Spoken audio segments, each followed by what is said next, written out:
नमस्कार दोस्तों, मेरा नाम है राज भारद्वाज। हम लोग क्लास 10 आईसीएसई ज्योग्राफी कर रहे हैं। आशा करता हूँ मैं आप सब लोगों ने अपने पास बुक रखा होगा, और जिनके पास बुक नहीं आई है कोविड के वजह से या किसी और कारणों की वजह से, उनके उनके लिए भी कोई दिक्कत की बात नहीं है। मैं टेलीग्राम ग्रुप पे अपने नोट्स के पीडीएफ सबमिट अपलोड कर दूंगा, आप वहाँ से जाके डाउनलोड कर सकते हैं। हमारा चैप्टर चल रहा है क्लाइमेट ऑफ इंडिया। ये थर्ड वीडियो है जिसमें हम लोग कोल्ड सीज़न को कवर करेंगे। तो चलिए शुरू करते हैं। जैसे कि लास्ट वीडियो में हमने कवर किया था रिट्रीटिंग मानसून, तो उसके बाद जो हमारा सीज़न आता है उसे हम लोग बोलते हैं cold season. Cold season also known as the season of north east monsoon. ये जो ए यहाँ पे आप लोगों के सामने है, इस ए को हम लोग season off the north east monsoon बोलते हैं। ए का मतलब होता है ऑल्सो नोन एज, माफ़ कीजिएगा, ए का मतलब होता है ऑल्सो नोन एज। तो कोल्ड सीज़न का पीरियड कब होता है? कोल्ड सीज़न का पीरियड होता है नवंबर से लेके मार्च तक। और इसके कैरेक्टरिस्टिक्स क्या होते हैं? क्लियर स्काई, जैसे कि हमने मानसून में पढ़ा था कि क्लाउड्स काफ़ी फॉगी हो जाते हैं, वेदर काफ़ी प्लेजेंट रहता है, लो टेम्परेचर रहता है, ठंड के मौसम में काफ़ी कम टेम्परेचर रहता है, ह्यूमिडिटी हाई रहता है because of the ability to form clouds, retain moisture by the clouds, जो कि हमारे साथ विंटर समर सीज़न में नहीं हो पाता है, क्योंकि समर सीज़न में इतनी ज़्यादा गर्मी हो जाती है कि क्लाउड्स पानी को रिटेन नहीं कर पाते हैं। हाई रेंज ऑफ टेम्परेचर, कई जगहों पर टेम्परेचर का रेंज काफ़ी हाई रहता है, सुबह गर्मी रहती है और शाम को ठंड का एक मौसम आ जाता है, और स्लो नॉर्दर्न विंड्स। अब आते हैं हम लोग अगले पॉइंट टेम्परेचर कंडीशंस पे। और ये जो टेम्परेचर कंडीशंस है, यहाँ मैंने एन लिख दिया है क्योंकि ये नॉर्दर्न इंडिया को डिपिक्ट करते हैं। Northern India in the sense जो ट्रॉपिक ऑफ कैंसर के ऊपर है। तो इनका एवरेज टेम्परेचर 21 डिग्रीज़ रहता है। और कश्मीर, पंजाब, हरियाणा, हिमाचल, जम्मू एंड कश्मीर, खैर जम्मू एंड कश्मीर तो अब अलग हो चुका है, लेकिन याद रखने कंपैरेटिवली इजी हो इसलिए मैंने एक साथ लिखा है। तो ये रिलेटिवली कोल्डर रहते हैं in comparison to the other places, क्योंकि ये हिमालयन इफ़ेक्ट में काफ़ी ज़्यादा आते हैं, तो कई जगहों पर स्नोफॉल भी होती है। द्रास वैली इंडिया का सबसे कोल्डेस्ट जगह पे है। इसमें कितनी टेम्परेचर रिकॉर्ड हुई है, मैं चाहता हूँ कि आप लोग कमेंट सेक्शन में आए मुझे बताएं। द्रास, यहाँ पे द्रास लिखा है मैंने। Himalayas influence the whether by stopping the extremely cold Siberian wind. ये जो साइबेरियन विंड से ये रशिया से आती है। रशिया काफ़ी ठंडी जगह है, आप लोगों को पता है। तो वहाँ से जो विंड्स आती हैं उन्हें हिमालय की हाइट की वजह से काफ़ी एक ऑब्स्ट्रक्शन मिलती है, जिसकी वजह से ये इंडियन मेनलैंड तक नहीं आ पाते हैं। अगर ये इंडियन मेनलैंड तक आ पाते तो इंडिया एक कोल्ड डेजर्ट के रूप में जाना जाता, लेकिन हिमालयाज़ की हाइट इन्हें आने से ऑब्स्ट्रक्ट करती है। नॉर्दर्न हिमालयाज़ में हेवी रेनफॉल होती है, जो कि कई जगहों पर रेनफॉल, कई जगह पे स्नोफॉल भी होती है, क्योंकि वो इतने ज़्यादा हाइट पे है कि पानी ज़मीन में पहुंचने से पहले सॉलिडिफाई हो जाता है।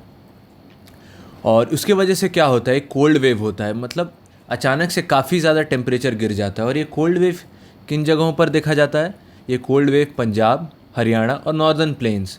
जो नॉर्दर्न प्लेन्स की जो डोआब माफ़ कीजिएगा, इंडो गैंजेटिक प्लेन एरिया है, यहाँ पे ये काफ़ी ज़्यादा देखा जाता है। ये कोल्ड वेव अचानक से काफ़ी ज़्यादा ठंड बढ़ जाती है, ठंड गिरने लगती है, जैसे कि दिल्ली में भी आप लोगों ने काफ़ी ज़्यादा देखा होगा। टेम्परेचर कंडीशंस, अब हम लोग आते हैं, जैसे हमने ऊपर नॉर्थ जोन की बात की, उसी तरह अब हम साउथ जोन की बात करते हैं। और areas to the south of Tropic of Cancer do not show distinct weather season. इनमें एक डिस्टिंक्ट वेदर सीजन नहीं है, जो कि काफ़ी एक बाइफरकेटेड है या अलग है। इनका winter season comparatively summer season जैसा ही होता है, बस थोड़ा सा ठंडा होता है। जैसे कि एक्सट्रीमिटीज़ दिखते हैं हमारे नॉर्दर्न साइड में, उसी तरह हमारे southern side of the country में उतने एक्सट्रीमिटीज़ नहीं दिखते हैं। जैसे हम लोग नॉर्दर्न साइड में देखते हैं कि पूरी गर्मी आ जाती है, लू चलने लगती है, फिर ठंड में हमें उतने ही दो दो स्वेटर डालने पड़ते हैं। लेकिन साउथ में भैया ये सब लफड़ा ही नहीं है, ये इश्यूज़ ही नहीं है साउथ में। They are like comparatively they maintain a moderate range of temperature. हम लोग जानेंगे क्यों। South of Tropic of Cancer एक आइसोथर्म है। आइसोथर्म मैं चाहूँगा कि आप लोग इसका डेफिनेशन लिख लें। The places having the same temperature are known as isotherm. ऐसे तरह के और भी नॉमेनक्लेचर है, जैसे कि isobar, the places having the same pressure are known as isobar. Chemistry में भी आइसोटोप, और आइसो का मतलब है सेम। तो जो south of Tropic of Cancer जो जगह आते हैं, वो एक इक्वल एक रेगुलर टेम्परेचर मेंटेन करते हैं, जो कि है 21 डिग्री सेल्सियस का। अब हम लोग सोचेंगे कि भाई ऊपर भी 21 डिग्री सेल्सियस था, नीचे भी 21 डिग्री सेल्सियस है, तो ऊपर का जो 21 डिग्री सेल्सियस है वो काफ़ी जगहों पर काफ़ी कम हो जाता है और वो धीरे धीरे गिरते जाता है। लेकिन when we come to the south of the Tropic of Cancer ये यहाँ से बढ़ते जाता है। जैसे तिरुवनंतपुरम में इन जगहों पे तो ऑलमोस्ट 30 डिग्रीज के अराउंड भी टेम्परेचर रहता है, वो भी विंटर सीजन में। तो there is an isotherm of 21 degree celsius temperature which increases while you move towards the equator. Equator की तरफ मूव करने का मतलब है while you move towards the bottom और the southern part of the country. वैसे हम लोग इक्वेटर के पास मूव कर रहे हैं। तो जैसे जैसे हम लोग इक्वेटर के पास मूव करते हैं एक इक्वेटोरियल क्लाइमेट हम लोग को दिखता है जो कि ज़्यादातर गर्म रहता है और उसमें ठंडा का इफेक्ट, एक विंटर सीजन का इफेक्ट रिलेटिवली काफ़ी कम रहता है। Coastal area shows a very little temperature variation and maintain 21 degree celsius temperature. अब कोस्टल एरियाज़ का हम लोग सबको पता है कि coastal areas display a maritime climate, MARI, hand writing के लिए माफ़ करिएगा दोस्तों। मैरीटाइम क्लाइमेट मतलब ना ये ज़्यादा गर्म होते हैं ना ये ज़्यादा ठंडा होते हैं, ये एक मॉडरेट क्लाइमेट मेंटेन करते हैं lot due to the effect of the sea. अब सी की वजह से इनको एक बहुत ही मॉडरेट क्लाइमेट मिलता है, जैसा कि हम लोगों ने लैंड ब्रीज और सी ब्रीज में भी पढ़ा है। अब आते हैं हम लोग अगले टॉपिक पे, pressure conditions and wind directions because of the apparent migration of the sun. अब मैंने माइग्रेशन नहीं लिख के अपेरेंट माइग्रेशन इसीलिए लिखा है क्योंकि हम लोग का अर्थ जो है वो रिवॉल्यूशन करता है ना कि सन, लेकिन as it is seen that the sun moves, तो इसलिए मैंने यहाँ अपेरेंट माइग्रेशन शब्द का प्रयोग किया है। इसका आप लोग ध्यान रखिएगा। मैंने माइग्रेशन नहीं बोला है, मैंने अपेरेंट माइग्रेशन बोला है। The sun shines over Tropic of Capricorn. आप लोग प्लीज़ कंफ्यूज मत होइएगा। जैसे समर सीजन में sun shines over the Tropic of Cancer और विंटर सीजन में it shines over Tropic of Capricorn. इसीलिए ऑस्ट्रेलिया में क्रिसमस जो है वो गर्मी के मौसम मनाया जाता है और इंडिया में क्रिसमस में काफ़ी ज़्यादा ठंड हो जाती है। ठीक है, तो अब वो पूरा रिवर्सल हो गया है। पहले ट्रॉपिक ऑफ कैंसर में गर्मी पड़ रही थी और ट्रॉपिक ऑफ कैप्रिकॉन ठंडा था। अब जैसे हमारे विंटर सीजन में क्या होता है कि ट्रॉपिक ऑफ कैप्रिकॉन की तरफ गर्मी होती है और ट्रॉपिक ऑफ कैंसर के इलाके में काफ़ी ज़्यादा ठंड हो जाती है। And as the sun shines over the Tropic of Capricorn, India receives oblique और slanting rays of the sun. अब वो direct rays of the sun नहीं आ रहे हैं, अब हमारे पास क्या आ रहे हैं, हमारे पास स्लैंटिंग रेज ऑफ द सन आ रहा है। अब स्लैंटिंग रेस का आप लोग सबको पता है। स्लैंटिंग रेस क्या करते हैं, स्लैंटिंग रेस जैसे एक एरिया है तो ये स्लैंटिंग रेस काफ़ी दूर से आते हैं। अब चूँकि ये दूर से आते हैं तो इनका हीट इम्पैक्ट कम होता है, जबकि समर सीजन में सन रेस ऐसे फॉल करते हैं, एक मोर और लेस स्ट्रेट एंगल, एक 90 डिग्री के आसपास का एंगल, और यहाँ पे एक 30 और 25 ऐसा टाइप का एंगल बनता है, जिसकी वजह से क्या होता है कि हमारे इंसोलेशन या फिर जो हमारा हीट है वो काफ़ी कम हो जाता है हमारे हेमिस्फीयर में, which leads to the formation of winter conditions. Second point, high pressure develops over land and low pressure over seas. अब मैंने बताया कि ज़मीन जो है वो रिलेटिवली जल्दी ठंडी हो जाती है इन कंपेयर टू द सी, जैसा कि आप लोग लैंड ब्रीज सी ब्रीज में देखते हैं। अब लैंड जो है वो जल्दी ठंडा हो गया तो उसकी वजह से क्या हुआ, एक हाई प्रेशर बन गया। Pressure is inversely proportional to temperature, तो जैसे ही टेम्परेचर कम होगा प्रेशर हाई होगा, प्रेशर लो होगा तो टेम्परेचर ज़्यादा होगा। और लो प्रेशर बन गया किसके तरफ, सीज में। तो विंड फ्लो कैसे होता है, from high pressure to low pressure, जिसकी वजह से क्या होगा, विंड जो है वो लैंड से सी की ओर फैलेगा, ऑफ शोर विंड्स बहेंगे। और ये किस तरफ बहेंगे, वो फ्लो करेंगे towards the Bay of Bengal area. अब भाई ये अरेबियन सी की तरफ क्यों नहीं फ्लो करेंगे, अरेबियन सी के तरफ इसीलिए नहीं फ्लो करेंगे because they are obstructed by the Deccan plateaus. वो वेस्टर्न घाट्स का जो हाइट है वो उन्हें ऑब्स्ट्रक्ट कर देता है, जिसके वजह से ये उसको क्रॉस नहीं कर पाते हैं। That's why they flow towards the Bay of Bengal only. मैंने ओनली को कैपिटल में लिखा है ताकि आप लोगों का अटेंशन उसके तरफ जाए। It flows through Bay of Bengal only via the Indo Gangetic plain. आप लोग सबको पता अभी तक कि इंडो गैंजेटिक प्लेन कहाँ पर है। As the wind blow from, ये थोड़ा कवर अप हो गया था। As the wind blow from north east to south west direction, याद रखिएगा नॉर्थ ईस्ट यानी कि हमारा आसाम क्षेत्र, अरुणाचल प्रदेश का क्षेत्र, टुवर्ड साउथ वेस्ट यानी कि तमिलनाडु वाला क्षेत्र। वो चूँकि इस डायरेक्शन में फ्लो करता है इसीलिए इसे नॉर्थ ईस्ट मानसून भी बोलते हैं। नॉर्थ ईस्ट मानसून इसीलिए बोलते हैं बिकॉज ऑफ द डायरेक्शन। ये नॉर्थ ईस्ट से ओरिजिनेट होता है और ये साउथ वेस्ट की तरफ जाता है। And so as to recognise by its origination we call it the north east monsoon. यहाँ तक आप सबको क्लियर हो गया मुझे आशा है। अब आते हैं हम लोग, चूँकि मानसून शब्द आया तो बारिश भी हो गई, तो हम लोग आते हैं अगले टॉपिक पे जिसका नाम है rainfall during the cold season. अब मैंने इसे पॉइंट वाइज लिखा है क्योंकि आप लोगों को 10th में काफ़ी ज़्यादा सिलेबस कवर करना है, तो मैंने इसको पॉइंट वाइज इसीलिए लिखा है ताकि आपको याद करने में दिक्कत हो और रिवीजन करने में भी आपको दिक्कत ना हो, माफ़ कीजिएगा, और रिवीजन करने में भी आपको काफ़ी ईजी हो। Rainfall during the cold season.